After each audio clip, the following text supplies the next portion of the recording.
Guerra total. A bordo del Mauro Altieri, a 1000 metros de altura sobre Palajarvi, Finlandia. Estoy al lado del general de Ambrosia en el CIC, el Centro de Información de Combate, dentro de la respuesta europea al enorme dirigible del mando y control estadounidense D-29. La tripulación trabaja en silencio a sus relucientes monitores. De vez en cuando uno de ellos habla por sus cascos, una contestación rápida en francés, alemán, español o italiano. El general está apoyado en la pantalla cartográfica observando toda la operación desde lo más parecido al ojo de Dios. Atacar. Cuando oí por primera vez la palabra, mi primera reacción fue decir, ¡mierda! ¿Le sorprende? Seguro que sí, probablemente suponía que los jefazos estábamos dando brincos de impaciencia, con el ansia de sangre y las agallas que nos caracterizan. Toda esa mierda de vamos a cogerlos por el cuello mientras les pateamos el culo. Sacude la cabeza. No sé quién se inventó el estereotipo del oficial al estilo entrenador de fútbol de instituto, duro y con pocas luces. Puede que fuese Hollywood, o la prensa civil, o quizá lo hicimos nosotros mismos al permitir que esos payasos insípidos y egocéntricos, los MacArthur, los Hans Seil y Curtis L. LeMay, definieran nuestra imagen para el resto del país. La cuestión es que esa es la imagen de lo que llevábamos uniforme, y nada más lejos de la realidad. Me moría de miedo cuando pensaba en que las Fuerzas Armadas iban a pasar a la ofensiva, sobre todo porque no era mi culo lo que estaba en juego. Yo solo enviaría a otros a morir, y ellos tenían que enfrentarse a esto. Se vuelve hacia otra pantalla en la pared opuesta, le hace un gesto con la cabeza a un operador, y la imagen se disuelve para mostrar un mapa de los Estados Unidos continentales en tiempo de guerra. 200 millones de zombies. ¿Acaso alguien es capaz de visualizar ese número por no hablar ya de combatirlo? Al menos esta vez sabíamos contra qué luchábamos, aunque después de toda la experiencia, todos los datos reunidos sobre su origen, su fisiología, sus puntos fuertes y débiles, sus motivos y su mentalidad, seguíamos teniendo unas perspectivas poco halagüeñas. El libro de la guerra, el que llevábamos escribiendo desde que un mono le pegó una bofetada a otro, no servía para nada en aquella situación. Teníamos que escribir uno nuevo, desde cero. Todos los ejércitos, ya se habían mecanizados o tipo de guerrilla de montaña, tenían que atenerse a 3 restricciones básicas: calor, alimento y guía. Calor, necesitas cuerpos calientes, si no, no tienes ejército.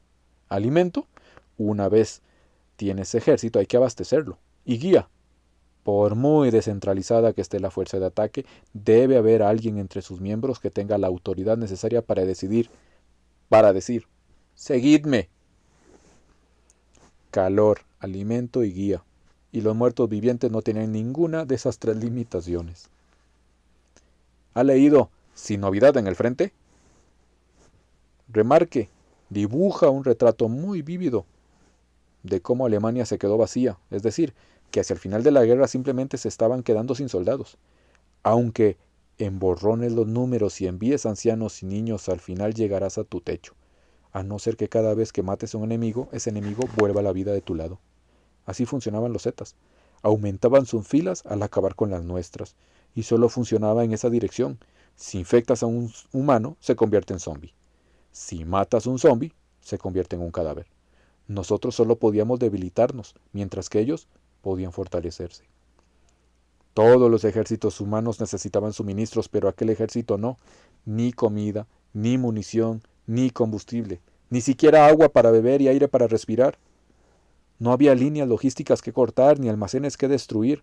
No podíamos rodearlos y dejarlos morir de hambre, ni dejarlos pudrirse en el árbol. Si encerraban a 100 zombies en una habitación y volvías 3 años después, seguían siendo igual de mortíferos. Resulta irónico que la única forma de matar a un Z sea destruirle el cerebro, aunque, como grupo, no tienen nada parecido a un cerebro colectivo. No hay liderazgo, ni cadena de mando, ni comunicaciones, ni cooperación de ningún tipo. No tenían un presidente al que asesinar, ni un cuartel general blindado que poder destruir con precisión quirúrgica. Cada zombie era una unidad autónoma y automatizada, y esa última ventaja era lo que de verdad resumía todo el conflicto. Habrá escuchado la expresión guerra total. Es bastante común en la historia humana. Cada generación, más o menos, surge algún saco de mierda que resulta que suelta que su gente ha declarado la guerra total a su enemigo, lo que significa que todos los hombres, mujeres y niños de su país dedican cada segundo de sus vidas a conseguir la victoria. Eso es una chorrada por dos razones elementales.